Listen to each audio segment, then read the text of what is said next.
Hello and welcome back to another episode from Driving Britain. Today we're going to be looking at the EU.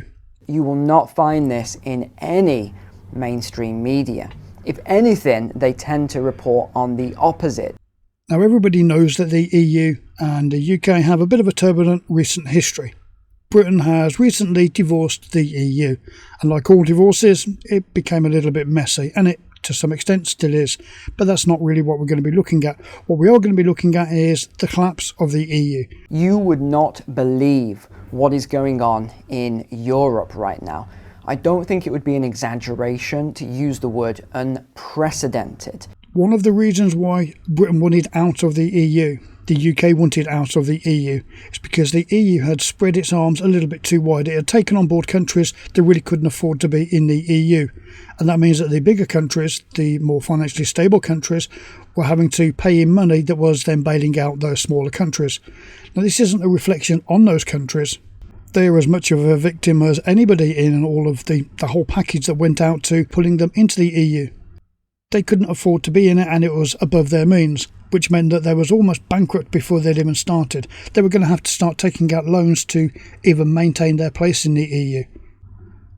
It also meant that there was a lot of countries that enjoyed sovereignty that was no longer sovereign because all of their rules, regulations and laws were being passed down by the EU.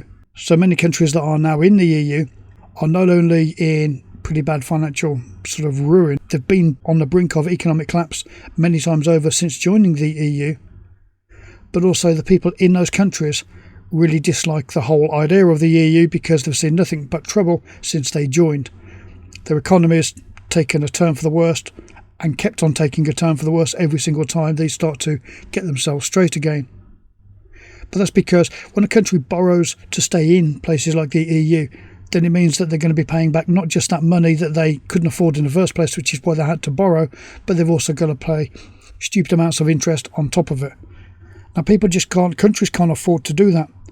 And then you've got the people inside the countries really disliking the fact that somebody else is making rules and laws on their country's behalf. So the EU as a concept, that's starting to fail, and quite a big way. In fact, many argue that the UK jumped ship because they could see that it was a sinking ship. But regardless, people in the EU countries are really unhappy right now. Now, only a part of that is down to the EU themselves. A lot of it is down to the actual countries, because all of our countries are suffering a massive financial setback right now. Most countries are in recession, whether they openly admit it or not. That's where everybody is right now. In the US, over the past week, there's been, 4 main banks gone down, 3 main banks, including Silicon Valley, one of the biggest banks. And also they've got branches in the UK. So things that happen in the US don't just affect the US, they affect the whole world. And not just because they've got branches in other countries, but that is the first step to that effect. In Spain, there's been quite big issues around banking. Their banks are dropping down. In fact, all of the banks have dropped down in their financial standing quite a lot over the past 10-15 days, right across the whole world, not just across the US. And then you've got things like in France, you've got the government raising the pension age. So all of our countries are suffering massive financial turbulence. The people in the countries are really annoyed because all of the rules and regulations have been made by a separate body and they've lost their sovereignty. And then their own government goes and turns on them and raises the age you've got to work to until you will receive a pension. Now in France, this led to huge amounts of people pouring onto the streets in protest. And this isn't the first time France has seen people on the streets protesting. In fact, it's become so commonplace that people are almost doing it every single week in France because there's so much turmoil in their country. And they're not alone. The UK is not even in the EU anymore, and we're having protests constantly because people in our countries are so unhappy with how our governments are running our countries. Now, the UK has come off even worse than most over recent years. The amount of useless politicians, the backstabbing, the sleaze, the lies, 1-week prime ministers, all the rest of it, it's been just horrendous. In fact, this isn't even just about Europe and the UK. America's suffering quite a lot as well. It's just that in this particular video, we're just going to be looking at the EU and a little bit of the UK because even though we are divorced, we're still suffering a lot of the same problems. Because like I say, the EU itself, they're not directly to blame for all of the problems, but they are largely to blame for many of the problems. Okay, the video that we're going to be watching is by Neil McCoy Ward. The link to his channel is in the description. The video that he's put out, the one that we're going to be watching, is warning, you need to watch this right now. And he's talking about the problems in the EU. You would not believe what is going on in Europe right now. I don't think it would be an exaggeration to use the word unprecedented, because a lot of this stuff even surprised me. I hadn't heard about at least 40% of the things I'm going to tell you today, because you will not find this in any mainstream media. If anything, they tend to report on the opposite, or they tell you about some latest celebrity or something else to distract. I'm not going to keep stopping the video all the time, but in the UK, all main media stories about the government all come from one single office, and that is the government's own media office. No media branch in the UK, whether it's main media or smaller groups, if they're an official media group, they're not allowed to report on bad things about politicians or crimes that politicians or that Parliament have committed, unless they're literally parroting the story word for word, which is put out by the government's own media office. So with regard to freedom of press, that no longer exists in the UK. We just don't have that. The BBC is British Broadcasting, the media arm of the government. So they've always had this system to some extent, but you did have independent channels, plus you had Sky and all the rest of it, not to mention radio stations, magazines, newspapers. But now they've put a halt to all of that. Everything about the government, it has to come from the government's own media office, or they're prosecuted in such a way that it will literally bankrupt the largest organisation. These companies, they don't step out of line, they follow suit. They do what the government tells them to do because they have no choice. So are you going to get proper, independent, genuine information from them? No, you're not. Absolutely not. So I was honestly quite shocked when I read some of these reports, when I did my update this week on Europe. Each month I do a research project to see how the economies are doing in different countries and continents. I track it and all these other things. So let's get straight into what is actually going on then, because Europe really is on fire at the moment. We are seeing, literally, we'll talk about the protests first, but we are seeing mass protests on a level that hasn't been seen in a generation, is what they're calling it. So just in France alone, there was over 1.2 million people protesting in the streets. Some of these scenes are it's absolute carnage, let's just say that. And the media makes out, they said it was 10,000 people. It's not 10,000 people, it was 1.2 million people protesting against both Macron and also the change to the pension age. Now, you think about this. You've worked your entire life, you've paid into the pension pot, as it were, and then you're told that you have to work longer to actually qualify for that pension. Well, no, that's unfair and unreasonable. You've already paid into it, even though it doesn't. Not only that, I'm assuming it's the same system in France as it is in the UK, but the pension that, say, I would receive is actually paid in by my parents. The first generation to pay into the pension scheme didn't receive a pension. They were putting in money for their children. So the money that our parents put in pays for our pension. That's already a done deal. The money which we put in, that pays for our children. And that's why they're trying to get you to work for longer, so that you're putting more money in for your children, which would be great if you knew about it before you was about to retire. And as for what the media claims the amount of people protesting in France really are, if you treat them as seconds, then the amount that they're claiming were out protesting, that would be about 17 minutes. But the million that were out actually protesting, that's the equivalent of almost 18 days in seconds. If you add all those seconds together, the difference between what they said were protesting versus the amount that were actually protesting, that's like the difference between 17 minutes and 12 days. Quite a bit of difference. But not only were the 1.2 million people in Paris, but they also had anti-NATO protests across 30 other locations across France. This is something you're not hearing about. There are 23 countries right now protesting against NATO and the sending of weapons to Ukraine. Have you heard that on any mainstream media? I very much doubt it. We also have protests in a number of Italian cities, Genoa, Milan, again as many as 10,000 people protesting. In fact, the only story that's come out about that recently was a US drone that was kind of hovering over towards the war zone area, and Russian fighter jets spotted the American drone, and so they did a close flyby and they dumped a load of fuel on it to damage its systems, and the drone ended up crashing. I think they smashed the propeller off it by doing a close flyby or something like that. And that's been kind of written up in the press as reckless Russian fighter pilot down US drone or something like that. So it's already putting a bad light straight on the Russians for defending their areas or whatever was going on at the time. Now, I'm not for or against any part of the war one way or the other. What I do know though is all of our countries are in economic ruin right now. We're all in recession. But yet the UK has been pushed into committing something like 17% of its entire tank fleet over towards the Ukraine to help support them. 17%.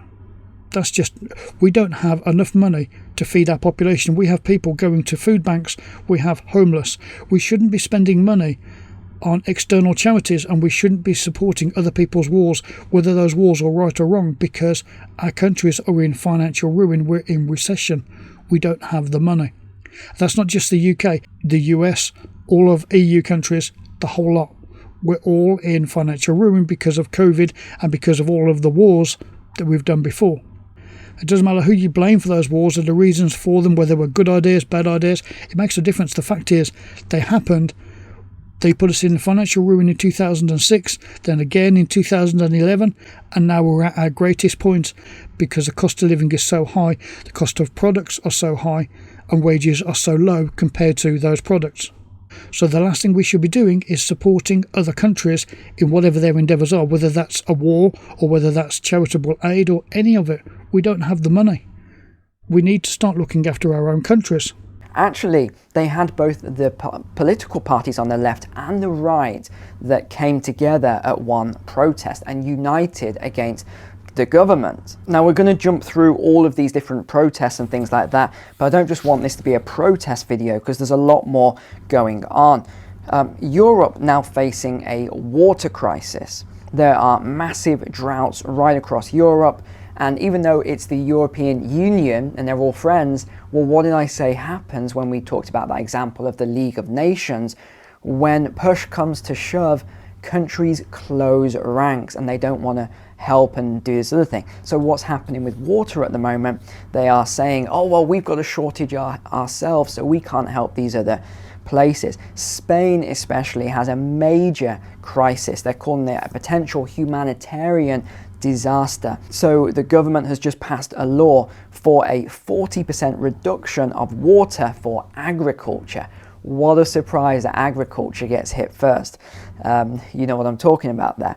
But only... Yeah, but they're still going to want the food to be produced, so where do they expect the farmers to get the water from to produce that food? 15% reduction for industry and 0% reduction for heavy industry. Again, what a surprise. So the company leaders, the company owners who sit down and eat lunch with the politicians, they're in no way being affected by the water shortages. I fancy that. That's a real surprise, that is. They're also going to limit the daily supply per inhabitant. It doesn't exactly say what that means, but they're going to be... Yeah, in the UK, they've been pushing a lot for water meters for the water, smart meters for the electric. And it's basically so that they can turn you off at the press of a button.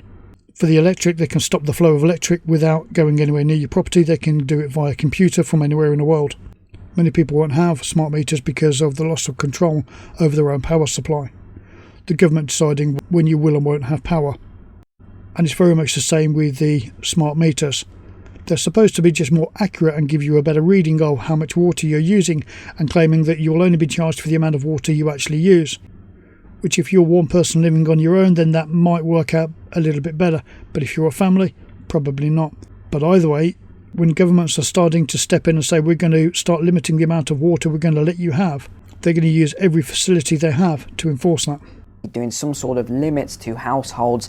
There's no details on that. Food prices are now up as an average across the EU by 18.4%. So double that and call it 35% or so. and you've got a more accurate figure. But there's other places that have seen 50% just in the last 10 months. I think Hungary. Yeah, the UK's gone right up in cost of living prices for food and stuff like that. Fuel prices a little while ago, that went up to £10 a gallon, which is just ridiculous. £10 per gallon of petrol or diesel. That's just outrageous. Was one of those countries as an example. Now, the EU did put out a statement, but again, this is always just lie after lie. They are saying that the energy prices and the food prices are due to Putin's brutal invasion of Ukraine and cutting off our food and energy. That's not true. Look, I'm no lover of Putin, let me just say that, but that is not true. He didn't cut off the food and energy. This was a self-sanction that's caused this. And even the grain supplies are not going to cause a 50% increase across the EU in food prices. This is crazy. Another thing they said is that the people of the EU are happy to suffer at the moment with these food and energy prices if it will help the citizens of Ukraine.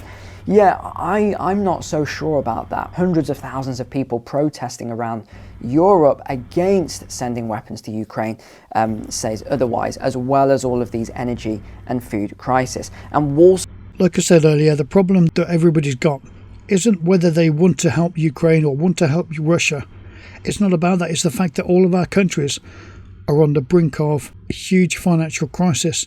Now, our countries aren't overtly announcing that everybody's in a recession, but we all know it. Nobody can afford to get through the week. The government are having to step in to help people pay their energy bills because people can't afford to even have the heat on in their homes, to run the electricity and the gas to cook hot meals. People are having to go to food banks just to eat. When your country is in such a bad state, sending financial assistance, whether that's in form of military hardware and support or in actual cash, you're not in a position to be able to do that when your country is in such a bad state. And that's right across Europe, the UK, and for the large part the US as well. You know, they've got a bigger purse to be able to crack the money out of, but they've also got bigger outgoings. The borrowing for all of our countries to China is just unbelievable. We all now owe China literally billions. In fact, we've had to borrow more billions because of coronavirus, which came from China. And on top of paying them back the billions, we also have to pay back the huge amounts of interest that go with those billions because of the virus that came from that same place. Wall Street is betting that the EU economy right now is going to implode, and they said it could eventually collapse if they don't fix the current problems and if war breaks out. So it doesn't go into exact details of who on Wall Street has said that, but that was a Bloomberg article that just came. Well, there is a very real chance of war breaking out, there isn't there, if we keep pushing towards Russia, because on this kind of side of the world, where you've got the US, the UK and Europe, you've then got in opposition Russia, the Middle East, the Pacific Rim countries, China and North Korea. The ones that are the greatest concern from that are Russia, China and North Korea. Now, North Korea is more of a problem to the US than it is to us because they're kind of facing off. North Korea is not really interested in what's happening with Russia, even though they're big trading partners. But China and Russia, they're very much intertwined. And China know that if we invaded Russia, they would know that it's quite likely that they're going to be next. Or that's how they're going to see it. Whether there's any truth in that or not makes no difference. That's how they're going to interpret it. So they're going to do all they can to make sure that Russia doesn't lose. And it's the same the other way around. If the US or the EU or whoever went to invade China, Russia would be very much in support of them because they know full well that they would be next. Or that's how it would be interpreted. Because if the two greatest players over that side of the world, or in kind of opposition to the West, is Russia and China, if you take down one, the other one's obviously going to be a lot more vulnerable. And I'm sure that Europe and the US would really like to take the resources from both countries. And I'm sure that both those countries feel like the rest of the world would like to take their resources. And then we have another one that's just come up. Will 2023 bankrupt Europe's businesses? Now listen to this, because this one is nuts. Even I didn't know these statistics. Bankruptcies, and this is across the EU, are already up 26.8% as at Q3 of last year, 2022.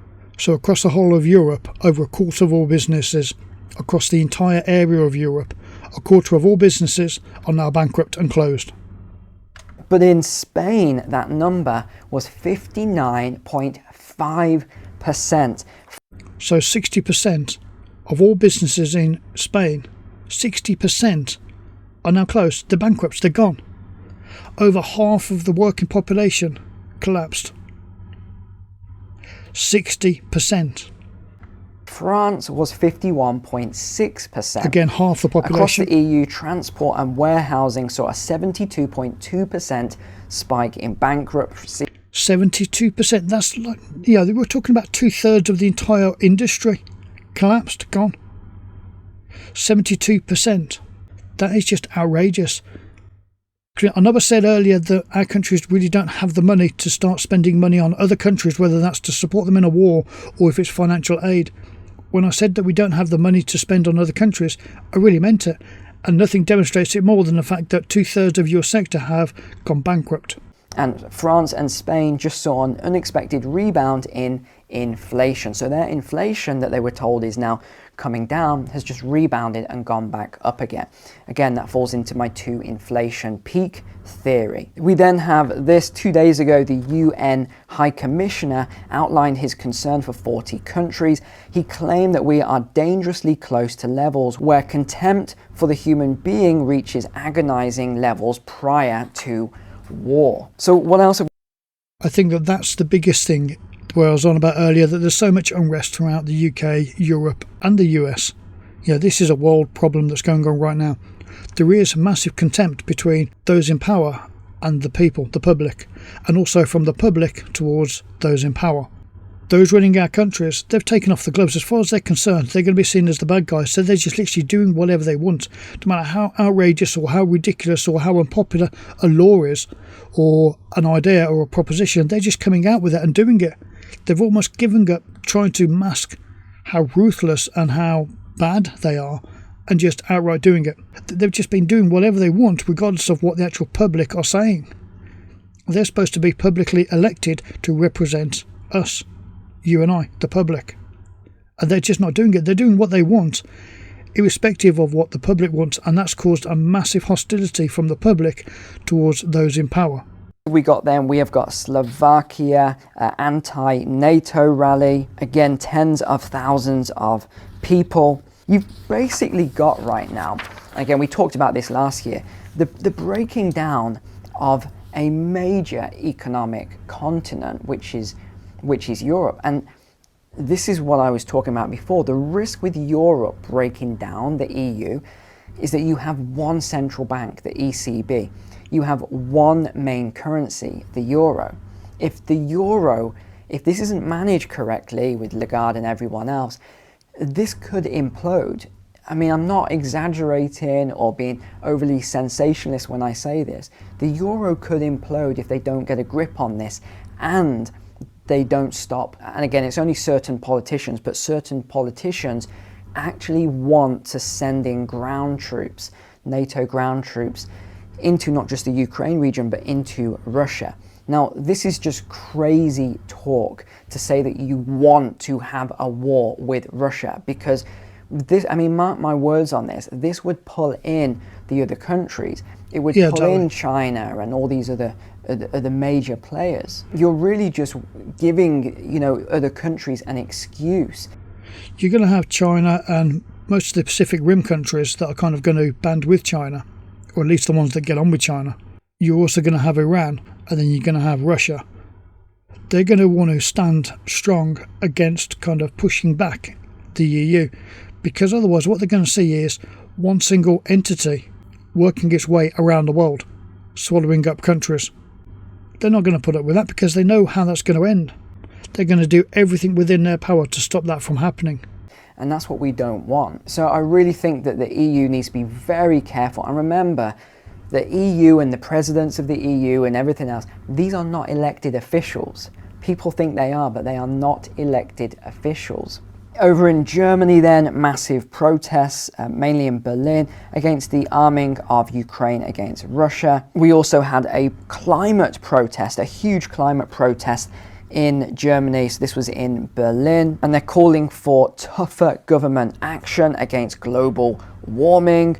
Munich, approximately 10,000 people took to the streets. But you've also got anti-war rallies in Russia. 4,300 people were recently detained on Sunday just gone at a rally there. But this is the statistic that I find the most staggering out of all of this. So we've already alluded to food and energy. Those prices are spiking in Russia. Why? It's very, very simple. We know what's happening with the food supply. The food supply has reduced, supply and demand. At the same time, the currency supply has expanded. So you've now got more currency, not chasing the same amount of food, but chasing less food. Obviously, you're going to get mass inflation, and that's what we're seeing. It's very simple to actually calculate this. But the energy prices are a slightly different beast. The EU and all the politicians are saying it's because Russia cut off the energy supply. This is not correct. And again, I want to be clear, I'm not taking sides in the conflict and all this sort of stuff. My job really is to just tell you the facts and the statistics around it. I don't get into the emotion, even though people want me to get into the emotion behind all of this. My job really is the economics of it. So what is the... Yeah, exactly. And like I said earlier, if our countries don't have the money to be able to sustain their own population, then surely they shouldn't be involving themselves in what's going on in other countries that's then going to cost millions and millions more pounds or dollars or euros or whatever your currency is. All of our countries are in a stage where we really do have to start looking after ourselves before we can start worrying about other countries, regardless of the rights and wrongs of what it is that those countries are or aren't trying to do. Now, I know that there's a geopolitical reason for kind of holding certain ground, the same as with the UK holding on to the Falkland Islands because of its location on the earth. I understand that there's reasons why some countries need to be kind of held and some areas need to be held for the security of other countries. But at the same time, I also understand that there's a bit of a legacy that's going on there, and the bottom line falls down to none of our countries can afford to get involved, regardless of the rights and wrongs. The truth behind the energy prices, the soaring energy prices, is it that Russia cut off Europe? The answer to that is no. Europe cut off Europe from the energy because they said they didn't want to fuel the income going into Russia's war machine. And what I said is that this will result in a self-sanction.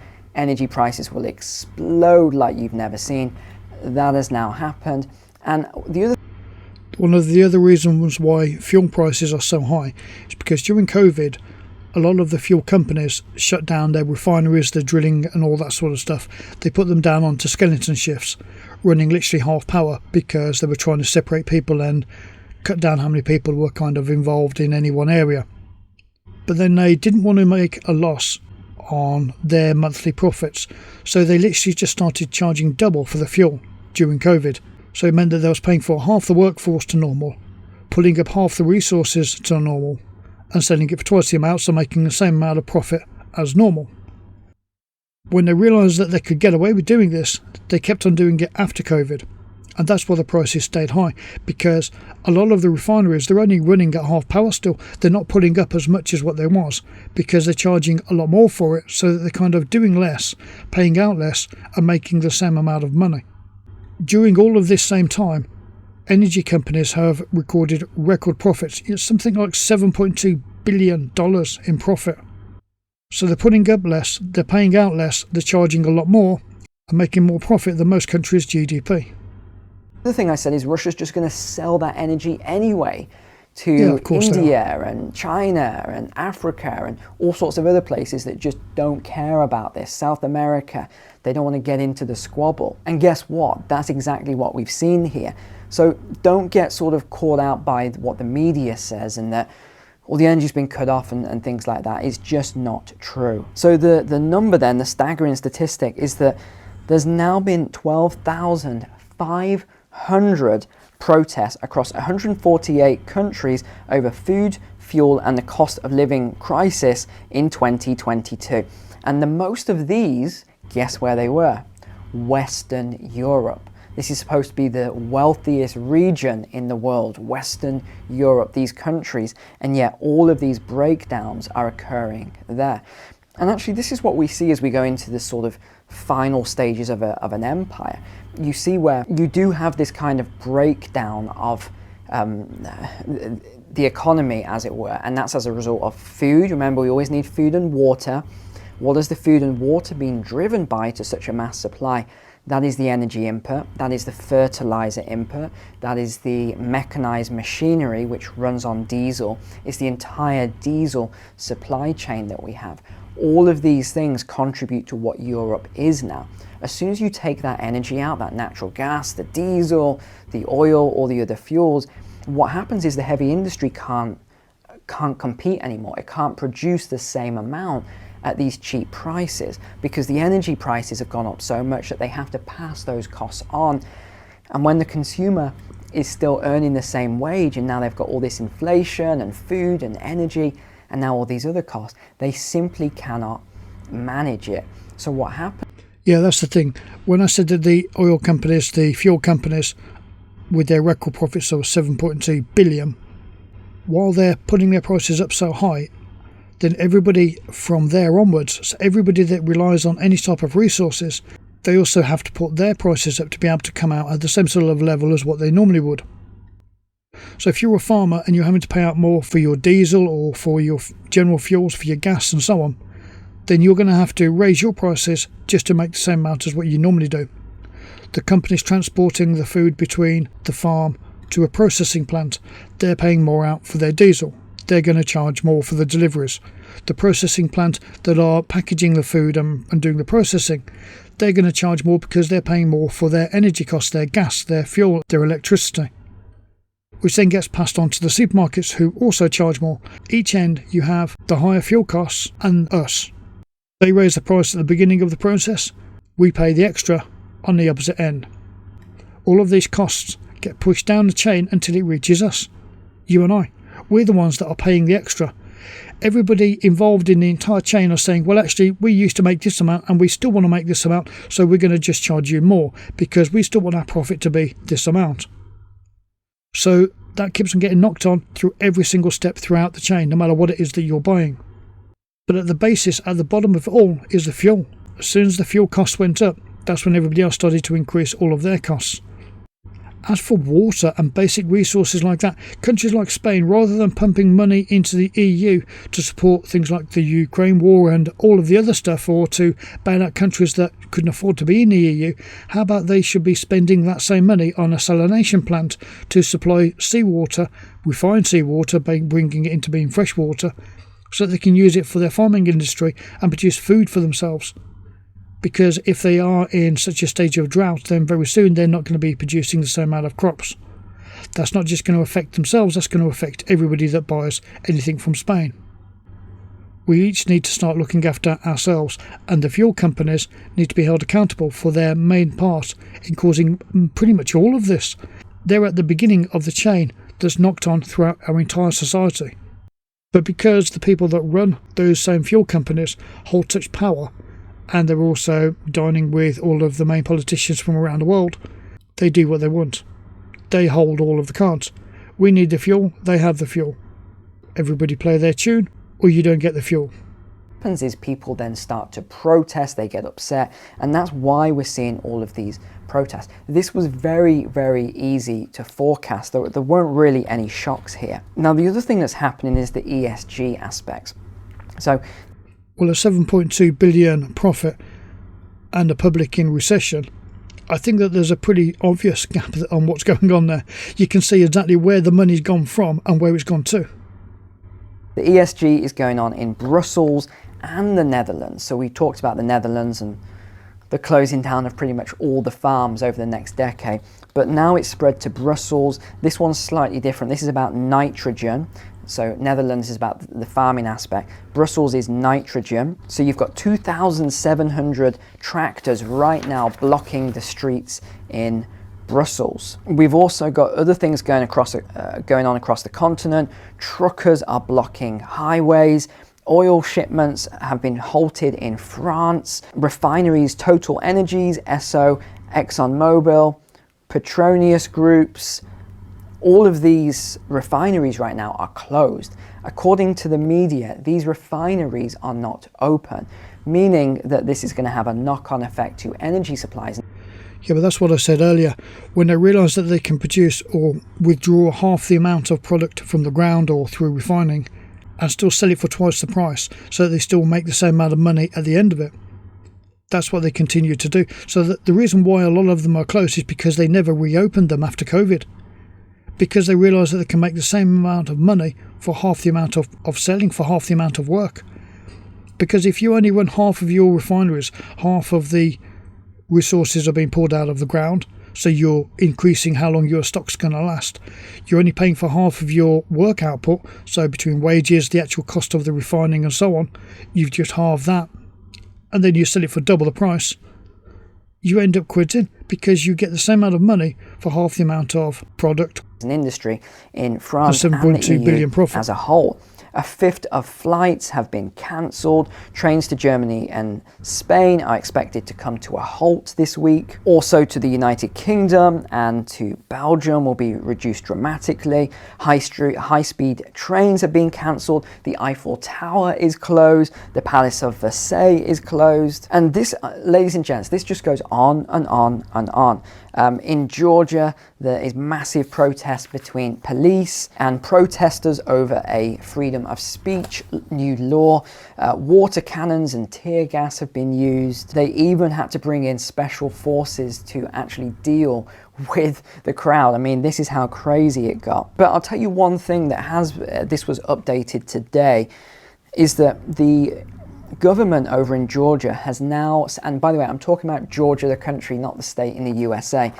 The government there has now withdrawn this proposal, which apparently limited freedom of speech. I haven't seen it myself, that's why I use the word apparently. Now there's another The thing is, people in our countries are very unhappy. The public are outraged, and we're outraged with our governments, and people in the EU are outraged with the government and the EU. Because there is so much civil unrest in our countries, the way that the governments are trying to control it, or at least in the UK, is they stop anybody that actually starts to raise above the parapet. They make sure that the media companies, social media companies, close down all of their accounts. They label them as extremists, or they in some way paint them to be the enemy. Most of the time they're just speaking common sense, they're saying exactly what people are thinking. But because the government don't want the main population to realise just how many people feel the same as what they do, then they do their best to stop the word from spreading, to stop people from communicating with each other. They don't want people to realise that they're not alone. They want everybody to think that it's just them that thinks that these things are outrageous, or that the new laws are outrageous, or this, that and so on. Because when people realise that actually the whole country feels like this, then you've got a possibility of the whole country, or at least large groups, joining together to then start protesting against it. And the government don't want to be questioned on any of their actions. Politicians don't want to be questioned. They just want to be above the law. In the UK, we've seen a lot of that, especially around COVID and stuff. We were being told that we had to go into lockdown and being fined and all sorts of stuff like that, while the politicians were having parties, including the Prime Minister. There's been, and going off to visit places, so much scandal. One rule for us, a different rule for them. And the public know about it. They realise that because the world is so connected now, we know exactly how much corruption there is within our different governments and how many lies and scandals. And so public opinion of the government is at an all-time low. The public opinion of all members of authority, basically, because the police are also being thrown into that group. The government put out a very unpopular order to try and stop free speech and stop people from being able to express that they're really unhappy with how things are, or try to protest or something like that. So the government send out the police, the bottom end of government. The police are then on the front line trying to stop these people from having a voice. So then the police get seen as the bad guy. Really, they're just doing exactly what they're being told from the top. But it means that the contempt that the population have for government, they also now have that for police, because a lot of the time police are caught in situations where they really don't know what it is that they're supposed to be doing. They're being told to stop people from having a voice and from protesting or clamping down on social media groups and stuff like that, when really that's not what they're supposed to be there for. They're running the political aims of political parties, when they're supposed to be there just maintaining laws for actual genuine real crimes, not for having freedom of speech. So it means that all of the parts of society, all of the main authority parts leading up towards government, they're being held in contempt. I'm not just on about the UK, I'm on about all of our countries, all across the US, all across the EU. I know it's the same in Australia as well. There was a lot of really big protests during the COVID time because the government were overstepping the mark so much during COVID. The police attacking people, shooting them with rubber bullets. If you was a teacher in the US and you refused to have the COVID jabs and the boosters and stuff, then you were instantly sacked. And then the records of everybody, including your fingerprints, which you have to submit to become a teacher, all of your records are then sent to the FBI so that they can start tracking these people. The FBI requested them, the teaching associations or whatever their groups are, they just sent them.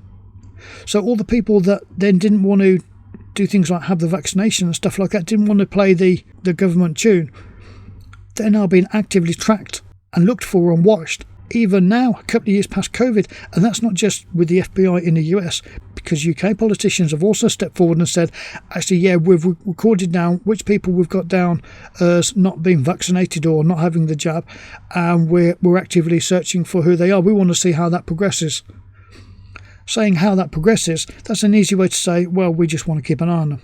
Because when it comes to groups like the FBI, they've now got a file on a whole group of people which they kind of treat as anti-government.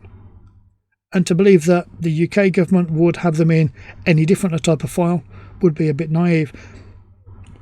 Now, this is happening all across EU and through Australia and everywhere else. It's just that the US and the UK have been open about the fact that they are tracking people. They're using data which was submitted innocently against the people. So all of these different things, on top of the financial crisis and on top of all of the other problems that our countries are suffering, they're all adding together, and it's all just making a pressure cooker for all of our countries. Massive event in Switzerland where there was a huge demonstration which was authorized by police, so you know what kind of demonstration this is, and it was for the banning of fossil fuel plants. So this was enormous. It was a very carefully organized protest. The police allowed it. And the spokesman for the protest said this. Are you ready? Get this. Now is the time to close all of the fossil fuel plants across the country. Only dramatic action like this will cause politicians to act. Yeah, great idea. Close all of the power plants across Switzerland. Yeah, that's going to work well, isn't it? Have you seen the weather right now? It is absolutely freezing. I don't know about where you are, but we've got a massive snowstorm today. Can you imagine if all the power plants were turned off and there was no heating today? Because unlike a lot of people, I have a wood burner, but I know most people don't have these things. It would be a disaster. We've still got the protests going on in Greece. 40,000 people now are protesting about the train crash that caused 57 people to die. Tunisia, there is a breakdown in Tunisia. They're trying to get rid of the president there. And then this one made me laugh. So we just talked about Switzerland protesting to close down the fossil fuel plants. Well, in Norway, there's a massive protest on to close down the wind farms. So, I mean, you can't make this stuff up. It's crazy. Moldova, there are massive protests in Moldova. They want the government to subsidize the energy bills because the people can't afford energy bills there anymore. And then this was the one that made me laugh the most out of everything. Now, I don't mean laugh as in funny, but laugh as in ironic. In Spain, the people protesting on the street. You ready for this one? So this is an anti-government protest. You know who these 4,000 demonstrators are? It's the police force. Yes, the police are the ones protesting against the government in Spain right now about this new law that's being passed about photos and images and things like that. So honestly, this is just... Like I say, the governments are trying everything they can to suppress the population. They don't want people talking to each other. They don't want groups to realise that other groups that are like-minded exist.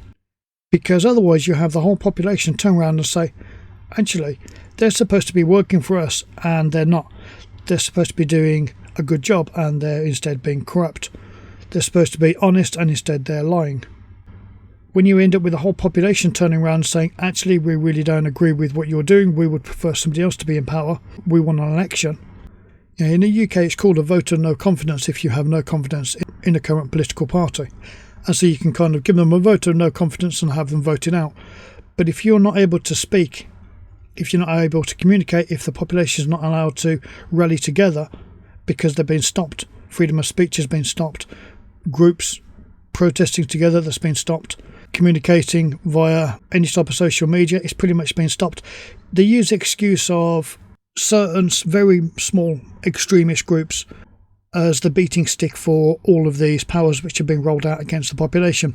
But really we're talking about less than 1% of 1% of 1% of all the people using social media that are actual bad actors. Everybody else, almost everybody else, are just normal people like you and I that are just communicating over social media. But the government don't want that, so they use the beating stick and the extremists and stuff like that to take away a lot of the powers of the people, to take away your freedom of speech and to stop you from being able to speak out against the system, against the government, or against policies that you don't like. In the UK right now there's a massive uproar because they're trying to force 15-minute cities onto different areas around the UK. So that means that you're not allowed to travel more than 15 minutes out of your area, or you're not allowed to go out of your area basically. And they're doing it as a way to stop people from using cars, saying that it's going to help with emissions and so on. Although you should be clear, we've got strong scientific evidence showing that the Earth has gone through global warming many times before. Yeah, we've got strong evidence for the last 3 or 4 times, showing the chemical makeup of the air and so on during that sort of time. So we know that it's happened, and we've only been around on the Earth for the last bit of this particular set of global warming. So global warming is going to happen with or without humans. It's happened many times before. It's happened continuously. It's just that this time we happen to be on the Earth while it's happening.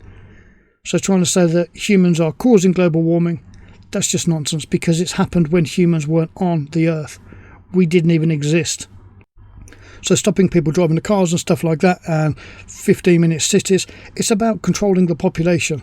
It's nothing to do with the environment, and it's just been used as an excuse, as a scare tool. It always comes back down to the same thing. The government's trying to control the population, control what you do, what you think, how you communicate, and how you resist against government sanctions and policies and laws.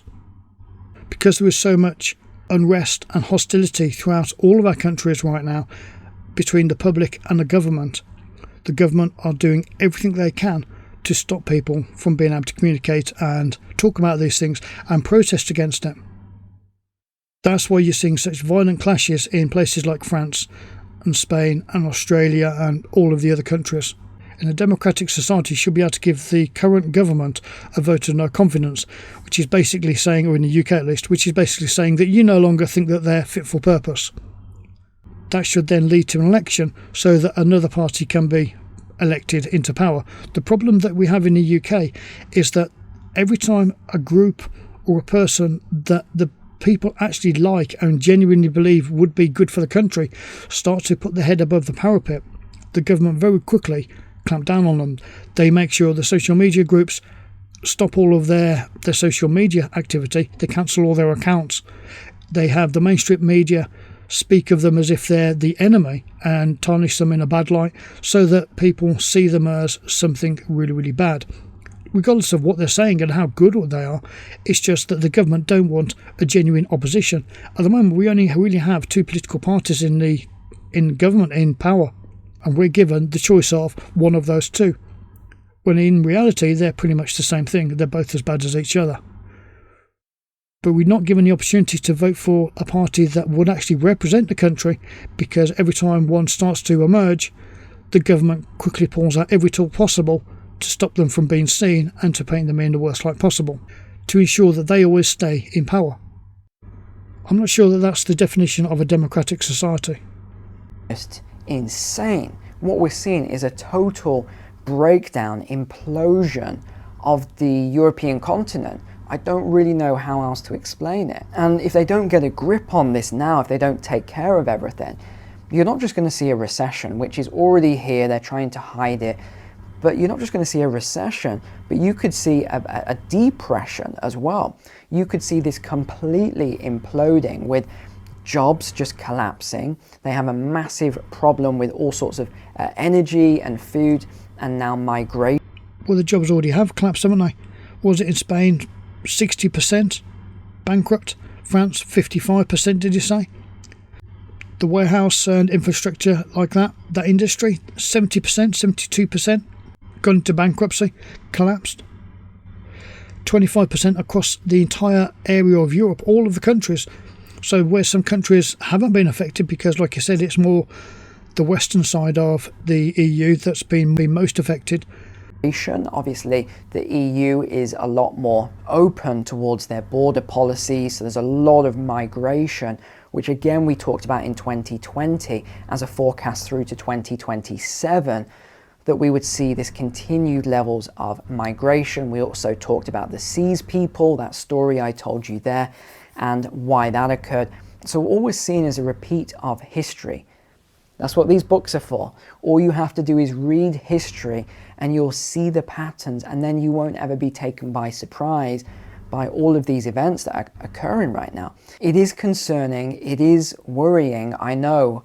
I feel the same way about it all. But this is why I keep saying to you, you've got to prepare the best you can for what is going right now, because I don't have a crystal ball. I can't tell you how this is going to end. Maybe we just see another second peak of inflation, like the theory I put out across to you all, and that was a few months back now. And that's it. Things go away, the war goes away, conflict goes away, and we go back to some sort of normality, but with much lower standard of living, not just across Europe, but also across the West in general. That includes the USA, Canada, Australia, New Zealand. That's what is the best case scenario, a much lower standard of living. But the worst case scenario is what we talked about in yesterday's video, where this whole conflict could spill over. It could spill over into mainland Europe. We just don't know what's going to happen here. But if it does spill over and sort of NATO gets involved militarily, I can tell you it's not going to end well. The only thing that you would want to be doing at that stage is being as far away from metro built up areas as possible, having your own homestead and, you know, raising your own food and animals or whatever else. But I'll wrap up there. I won't go into too much more today. Yeah, I don't think that people are going to be in a position to be able to abandon cities. But I think if the rest of Europe, the UK and the US keep adding pressure to Russia, up till now, it's known that there's been support pushed into the Ukraine. A lot of allied countries have been funding them, giving them weapons and so on, training them. And Russia knew that, and it's kind of not liked, but it was almost expected. But as soon as you start to really push the boat out, you start to do the equivalent of sending troops, overtly sending troops. You start sending tanks, you start sending jets. Then really you're actively becoming involved in that war. And as soon as other countries start to actively become involved in the Ukraine war, then that's when Russia's going to start really starting to suffocate, and that's when they're going to really start hitting back. At the moment, they're concentrating all of their efforts on just winning their side of the war. But if they start to become under threat, properly under threat from EU nations and from the US, then that's when they're going to start really striking out. And that's when it's going to start flooding into our countries, our towns and cities. Because they're going to have nothing left. They're going to have nothing to lose. And China and Iran, they're not going to sit by and watch that happen either. I would think that China and Iran are also doing the same, but for Russia. But as the gloves start to come off and it starts to become more overt and a more of a public war, I guess you could say, where all of the countries are actively, blatantly involved, then that's when you start to look at an actual proper World War sort of scenario. Do I think we're going to go to that? I would hope that those in power are sensible enough to keep things low-key enough not to put anybody in that situation, even though I think that we're borderline on it already. The EU itself collapsing, I don't think that they're going to collapse. I think that they're just going to be in extreme turmoil for a very long time. All of our cost of living is going to be altered for a long time. We're going to be spending decades paying off the debts that we're incurring right now. Our quality of life and our financial stability is being massively affected and is going downhill, and it's going to take a long time to get back out of that hole. Our countries are borrowing more money to try and stay afloat, which means that they're committing even more decades, even more centuries of debts, because when you start borrowing billions, you don't pay it off in 100 years. It takes hundreds of years to pay it off because it's so much money. The UK have only recently finished off paying its debt to the US for World War II. When the US helped the UK and Europe in World War II, the US charged for their services. They didn't do it willingly. We had to pay them. And we've only recently finished paying off that debt within the past few years, the past decade, because it was such a big bill. You imagine the cost of a bill for a war now. So you imagine how long it's going to take to pay China back the trillions that we've all been borrowing. This isn't going to end anytime soon. Imagine if the euro itself collapsed, if the EU as an idea, as a concept, if that stopped, and the countries had to go back to using their own original currencies because the euro itself no longer existed. Those countries are going to lose out massively, and the population are going to be the ones that take the brunt of it, because whenever you change currency, people tend to round up, not round down. So things that would have cost the equivalent of €1, when you do the new conversion for whatever new currency they have, whether they go back to old currency or not, they'll end up paying the equivalent of 110 for it. They're not going to get it pound for pound. They're not going to get it even. They're going to end up paying more than what they did originally, because that's happened every time somebody's changed the currency. It's happened when the UK went through decimalisation. It always happens. I think that no matter what the outcome, it's going to end up affecting us all for a long time. Is it going to be world war? I don't think so. I hope not. But I think that we're all going to be suffering financially for a long, long time to come. And I think we're all going to be paying off our debts for a long, long time to come, whether it's us individually or our countries. I think that depends on your own individual circumstances. But generally, I think it's going to be all of us, because the cost of living has gone up so much that indirectly you are paying off your country's debt. Even if it wasn't you yourself that borrowed that money, if your country did it on your behalf so that your country doesn't go bankrupt, it's you that needs to pay it off. The government are going to pay it off. They're going to get the money from you to pay it off. It is your debt. Okay, we've covered quite a few things in this video. Do you think there's anything that we've missed that we should have considered? What do you think about the things that we have talked about? How do you think this is all going to play out? What do you think the financial situation for each of our countries is going to be over the next 10 years? Do you think we're going to stabilise? Do you think we're going to go downhill? Or do you think it's all going to work itself out and we're not going to see any more problems? Do you think that we're already at the end of it, that it's going to get better from now on? Or do you think that we're only just seeing the beginning of it? If you've enjoyed this video, don't forget to click thumbs up, and if you haven't subscribed, then please do. Thank you for watching. We'll see you next time.